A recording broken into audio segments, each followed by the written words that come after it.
In today's video, we are going to talk about Overrun, what it is, how it's achieved in a normal ice cream making environment, and what it actually is that you can get in a Ninja Creami. So let's get on to the sciencey bit.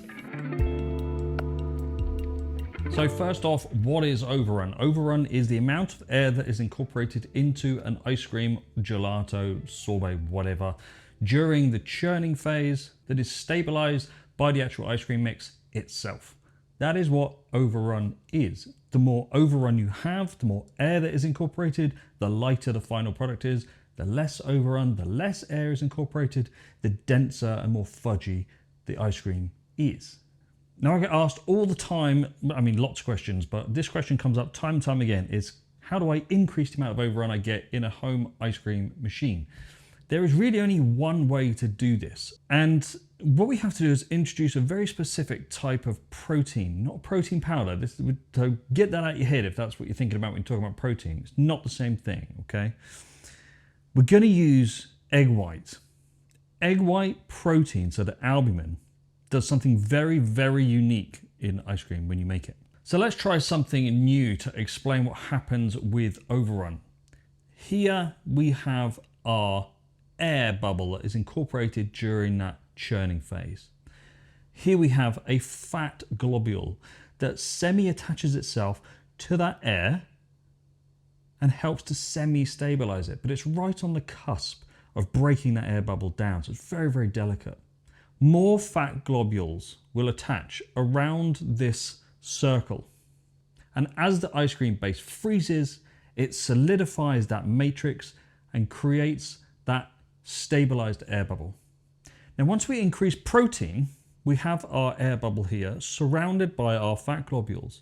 Our protein then surrounds all of those elements, specifically the air bubble, and creates this ultra stabilized environment so that this air bubble doesn't just collapse during the churning phase. So we have this large circle that within it has our air and our fat. Now during the ice cream churning phase, most of the air gets knocked out by the shearing movement of the dasher, the auger, the blade, whatever machine it is that you're using. But as that ice cream starts to freeze, then it starts to stabilize and create that matrix that we're talking about here. It's impossible to do that if you don't churn your ice cream. It's impossible to create standardized Overrun in an Ninja Creami. But what you can do is pre-whip your base. But that air matrix is still not stabilized properly. It's semi-stabilized because you can do things like add our egg white. But the moment that blade hits, it knocks out 75 to 95% of that air, leaving you with the ultra smooth finish that the Ninja Creami does, which is fantastic for things like gelato. What actually happens in a Ninja Creami? So I get not that many people, because I think people understand, but I get sometimes people say, oh, my Ninja Creami ice cream or gelato fills the tub after I've spun it. You're misunderstanding what's happening within that tub. You have a blade and a rod that gets processed down into your base. That base gets shaved into micro ice crystals and it gets displaced as the blade goes down inside your tub. As the blade reaches the bottom, it continues to spin and pulls back up and displaces that all the way up the tub, sometimes right to the top. But what you have is massive, massive air pockets created by the blade's movement within that base. What you will find is those air pockets are generally created and then have a layer coated over the top of the product as it comes back up. So you can't see these air pockets, but they're everywhere within your base. So when you push down, your Ninja Creami will have accumulated about 5 to 10% of non-standardized air inclusion. So not Overrun, because it's not stabilized. And I'm not talking about stabilizers, am I? I'm talking about the matrix, the way that the air stays and keeps its shape. In a Ninja Creami, you can create much larger pockets of air. Size-wise comparative, it's very difficult to measure. But in the industry, it's assumed that the air incorporated in a Ninja Creami and a packager is approximately 1,000 times the size of the air incorporated in a standard churning machine. We can also use this egg white trick in a Ninja Creami as well. So what I'm going to do is I'm going to mix up this base here, which is a super simplified chocolate ice cream, and I'm going to churn it in a minute, likely in about an hour, because I got to do the school run. And then we will discuss how much overrun we were able to achieve by the inclusion of this egg white. So I'm going to knock this up. I'm going to knock this up cold, and then we'll carry on with the experiment. First, I am starting with the cream and then most of the milk, reserving 50 to 75 grams of it to then combine with the cocoa powder. Going to give that a good mix and add that back into the liquid before stirring it really well to combine. Doesn't take long, just a few seconds. Finally, adding in the skim milk powder and the sugar and vanilla extract before stirring that well. These are the egg whites, just store-bought, pre-pasteurized egg whites. The pasteurization is key here. Adding that in before whisking it and putting it into the refrigerator for an hour for it to do its thing. So I just want to show you, we've got the machine chilling down. I want to show you what this looks like after sitting in the fridge for, 40 minutes, something like that. So you can see there the bubbles naturally created. They weren't there when I whisked this together and combined it, emulsified it together as a base before I put it in the refrigerator. What happened during that phase was the proteins from the egg whites, the pre-pasteurized egg white, were allowed to completely break down and started coating those fat globules. That's kind of like stage 1 in this process, so it's a really important phase. We don't need those air bubbles to maintain though, because what's going to happen is in here. So we can just bring this back together. The texture, you will notice, is different. Even beating those air bubbles down, some will be maintained on the top. That is exactly what we want. So let's pop this in here. That is where the fill point is. That is important. Fill point, let's get this started. That fill point is important in this machine specifically, but also in every normal churned machine. There's a level at which you will get the right amount of overrun.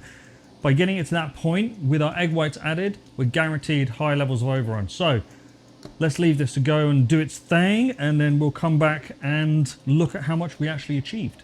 All right, let's turn the chiller off, leave that for a minute, and then we'll dish this up and see how much we got. So from our 810-ish milliliters worth of base, I'm using milliliters because it's volumetric and we're going to deal with volumetric after. We managed to achieve 54.5% overrun with only 15 grams of egg whites.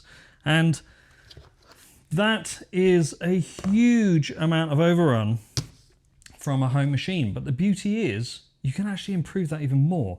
This is a base without any emulsifiers, without any stabilizers in it as well. So if we include our standard amount of stabilizer and an emulsifier, but let's just think outside the box. Let's not use lecithin. Let's use an egg yolk because we need the egg white anyway. Just put a whole egg into your base. Cook it out as you would do normally. So bring it up to, ATC. Just be careful going too high. With eggs, any higher than about 80 to 85, and you risk overcooking the eggs and they become scrambled. So better to go under than to go over, but you need to go over 70C to make sure that the eggs are completely broken down, both in protein and for the emulsification, so the lecithin comes out of the egg yolk. But once you get to that stage, you're good to go. You can achieve, in this I've achieved 80% overrun with a perfectly balanced recipe designed for overrun. In the cheaper machines with the weaker motors, I've still been able to achieve 50%, just like I did here. And in the Ninja Creami, I was able to go right up to about 900 milliliters, which is a huge amount of overrun for Ninja Creami. Same for Packajet. They're not designed for overrun. So again, it's not true overrun, but let's just skip that because we really just want to increase the amount of air some way, shape or form. And that's what we're doing here. By increasing those egg proteins, we are able to increase the amount of air in whatever way is available to us, depending on the machine that we have, which means that we can reduce the amount of calories per serving, calories per tub. If you're doing this on a commercial scale, you can increase your profit margins by adding more air. But also some flavors really do benefit from higher overruns, like fruit flavors really do benefit from higher overruns. Chocolate, personally, I prefer really incredibly low overrun, from 0 up to about 25%. That's my preferred level of overrun for a chocolate ice cream. Things like caramel can benefit from higher overrun as well. Vanilla can benefit from a higher overrun. Dense vanilla is also delicious. So play with it. But Next week's video is an FAQ. There were notifications on Patreon and on YouTube. Put forward your questions, whatever they might be, ice cream related, channel related, personally. Put your questions forward and I'll add them in. Obviously those that are Patreon supporters and YouTube members, they'll get their questions answered first, and then if there's time I will answer as many questions as I can do. Probably going to do this as like a quick fire round, try and get through as many as I can, and then after that we're going to do an ice cream, and I'm going to show you how to do the complete egg mix, high overrun, loads of add-ins. Looking forward to it. Thanks for watching. Don't forget to like and subscribe. See you next week.